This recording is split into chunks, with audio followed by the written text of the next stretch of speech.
Hello beauté de l'univers, bienvenue sur le podcast Tu mérites un amour. Je suis Sarah, Love and Business Coach pour les femmes qui rêvent de construire une vie taillée pour elles. J'accompagne ces femmes à rencontrer un amour sain et bienveillant et ou à lancer leur business tout en étant elles-mêmes. Et chaque semaine dans ce podcast, j'aborderai avec toi plusieurs sujets afin de t'accompagner à transformer ta vie de femme. Je partagerai avec toi mes conseils et astuces ainsi que mon expérience de coach afin que tu puisses toi aussi devenir la femme que tu as toujours voulu être. Alors installe-toi confortablement et c'est parti pour un nouvel épisode de Tu mérites un amour. Coucou beauté de l'univers, je suis trop contente de te retrouver pour ce nouvel épisode, l'épisode 18 du podcast Tu mérites un amour. Je suis Sarah, Love Coach pour les femmes qui veulent transformer leur vie amoureuse et se créer une belle histoire d'amour dans laquelle elles sont elles-mêmes.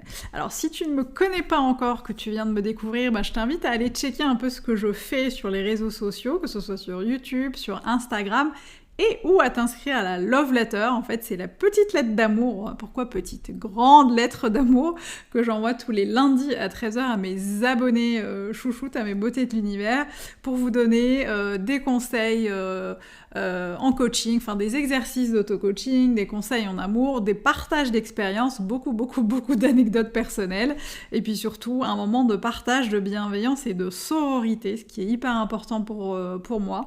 Pour t'inscrire, il suffit simplement d'aller sur mon profil Instagram, le lien est dans ma bio, Sarah Benzian Coaching, ou sur mon site sarahbenzian.com. Alors aujourd'hui, je voudrais aborder un sujet avec toi qui est... c'est un peu un coup de gueule. Hein. Aujourd'hui, j'ai pas beaucoup de coups de gueule, mais aujourd'hui, j'ai vraiment un coup de gueule parce que c'est un sujet qui revient, qui est assez récurrent, notamment dans mes coachings, qui est assez récurrent quand je discute avec mes copines, qui est assez récurrent quand je regarde ce qui se passe un peu sur les réseaux sociaux, les commentaires des jeunes femmes qui cherchent à rencontrer quelqu'un qui leur correspond.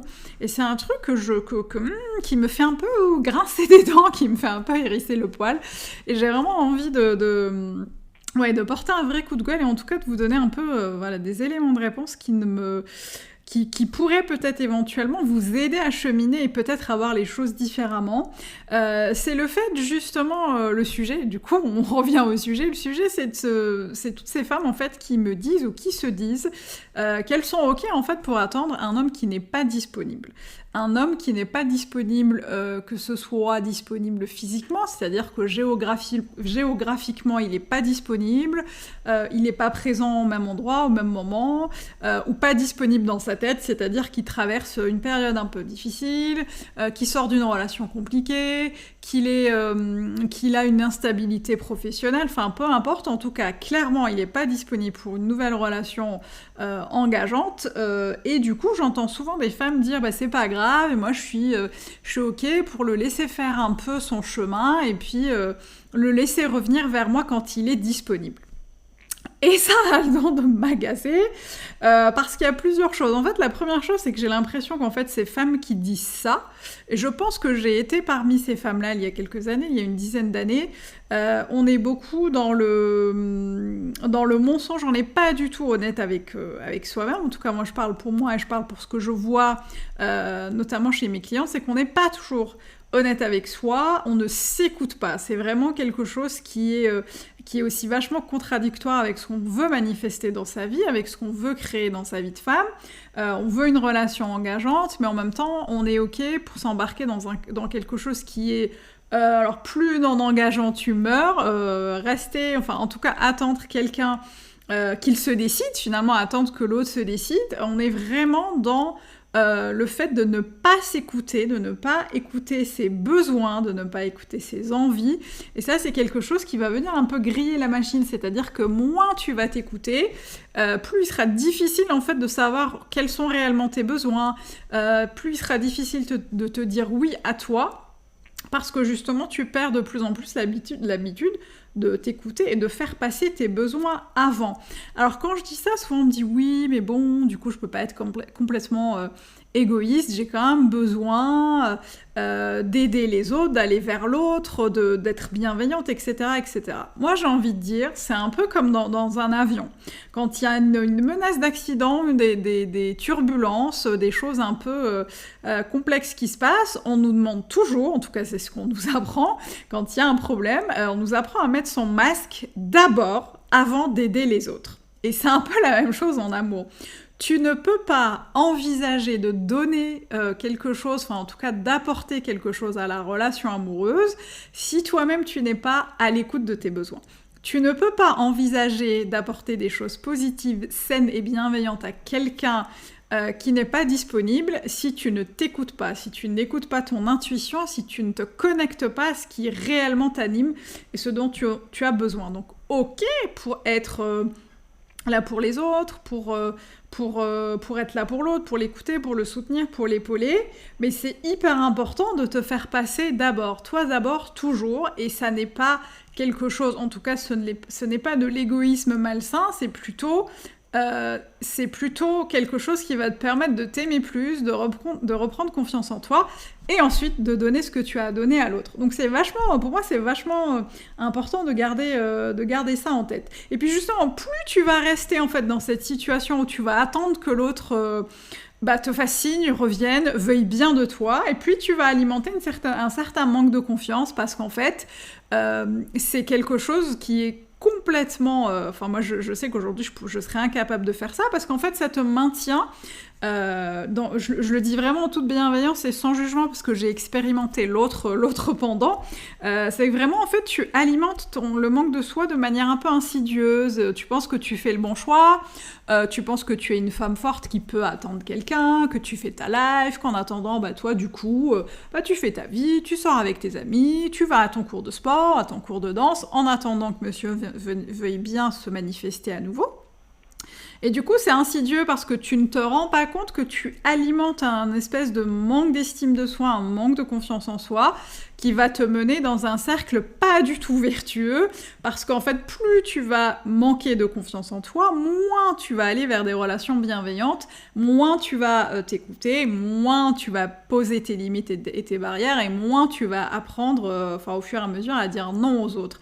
Donc c'est important d'être vachement vigilant en fait là-dessus, encore une fois, je reviens un peu au sujet de départ, c'est d'être vraiment honnête avec soi-même et de se questionner sur ok, mais est-ce que ce que je suis en train de faire n'est pas en train de me plonger dans quelque chose qui va alimenter encore une fois mes déceptions, le manque de confiance en moi, etc., etc.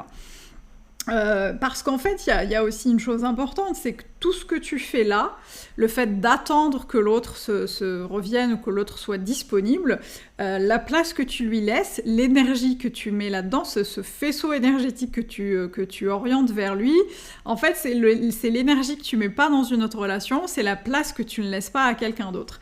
Je donne souvent à mes clientes cet exemple que je vais partager avec toi. En fait, c'est comme si tu avais une place de parking juste en bas de chez toi, qu'elle était disponible, enfin, en tout cas en théorie disponible, mais qu'elle était quand même louée ou sous-louée, prise en tout cas par cette personne qui n'est pas là.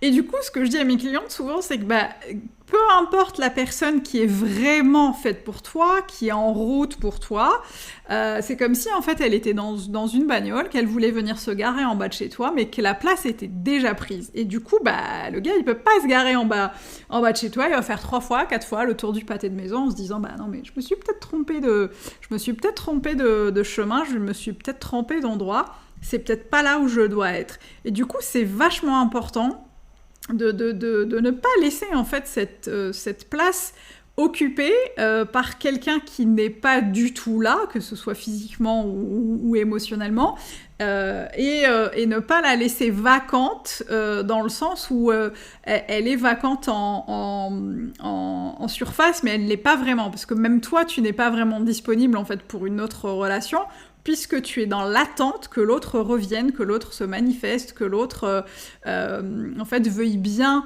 te donner de la place dans sa vie. Donc pense à cette image de la place de parking. Si tu as envie de rencontrer quelqu'un qui te correspond, de rencontrer quelqu'un qui est disponible pour toi, il va être vraiment important en fait de lui laisser la place, de mettre ton énergie à la bonne place, de mettre ton énergie au bon endroit.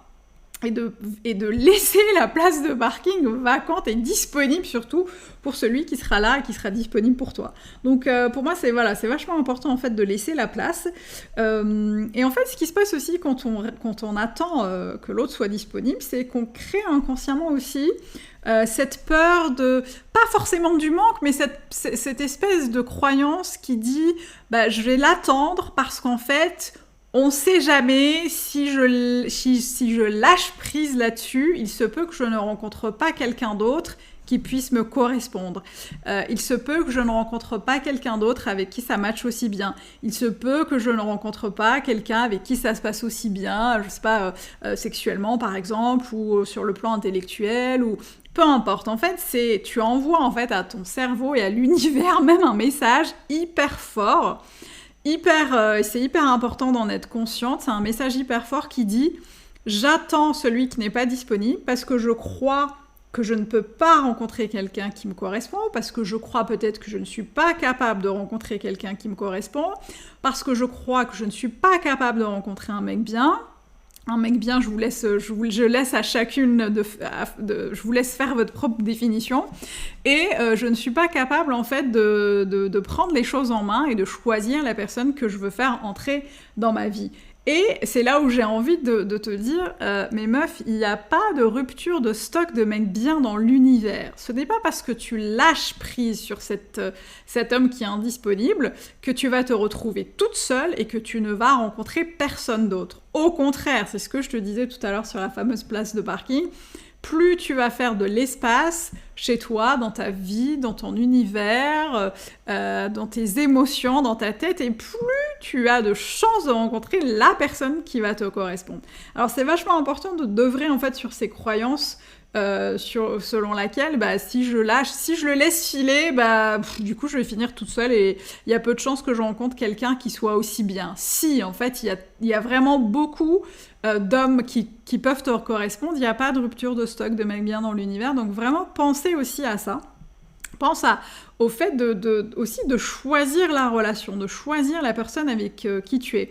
On a souvent tendance en fait à se laisser, alors je pense que c'est un phénomène social assez connu, et j'ai lu beaucoup de choses là-dessus et je pourrais vous en parler plus longuement, c'est que les femmes ont toujours eu tendance à se laisser choisir. C'est toujours l'homme qui drague, en tout cas dans nos sociétés, c'est toujours l'homme qui va faire le premier pas, qui va être dans une démarche un peu de on va approcher de la personne qu'on veut convoiter, qu'on veut séduire, etc., etc. Et du coup, on ne nous a pas appris en tant que femme, on n'a pas été habitué à choisir l'autre. En plus, quand c'est le cas, parfois on peut passer pour des nanas un peu frivoles, on peut passer pour des chaudasses, on peut passer pour des femmes qui ont des mœurs un peu légères, etc. C'est souvent associé à ça. Donc du coup, on se laisse gentiment faire. Et parfois, on choisit pas forcément la personne avec qui on veut être de manière consciente parce qu'on se laisse finalement choisir. Et le fait d'être avec quelqu'un qui n'est pas disponible, d'ailleurs, c'est bizarre, je le prononce, mais je me dis, c'est même pas logique, parce que quand quelqu'un n'est pas disponible, tu peux pas être avec lui.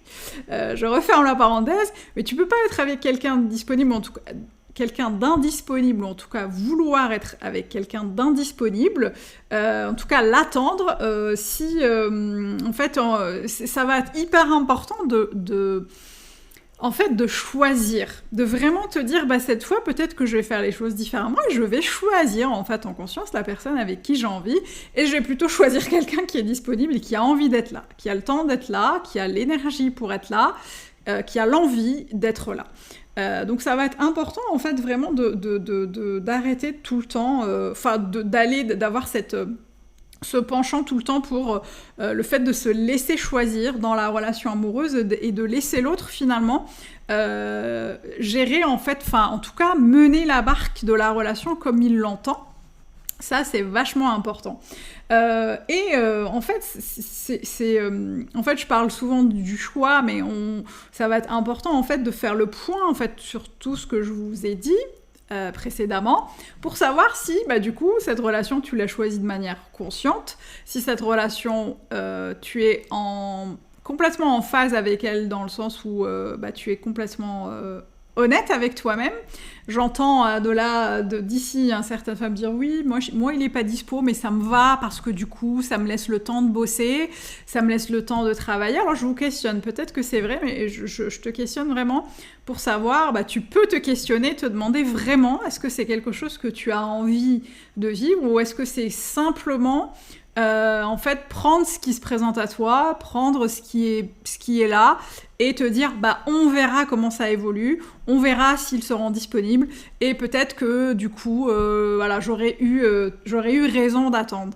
Et questionne-toi sur cette peur justement de ne pas rencontrer quelqu'un d'autre, cette peur de ne pas lâcher prise par peur d'être seule. Vraiment, questionnez-vous les filles là-dessus parce que c'est hyper important pour votre vie amoureuse, pour votre épanouissement amoureux, pour votre épanouissement tout court, pour votre sérénité amoureuse, c'est vraiment hyper important de prendre en fait vraiment la mesure des choix que vous faites et la responsabilité des choix que vous faites à chaque fois que vous êtes dans une relation amoureuse et encore plus avec quelqu'un qui n'est pas disponible.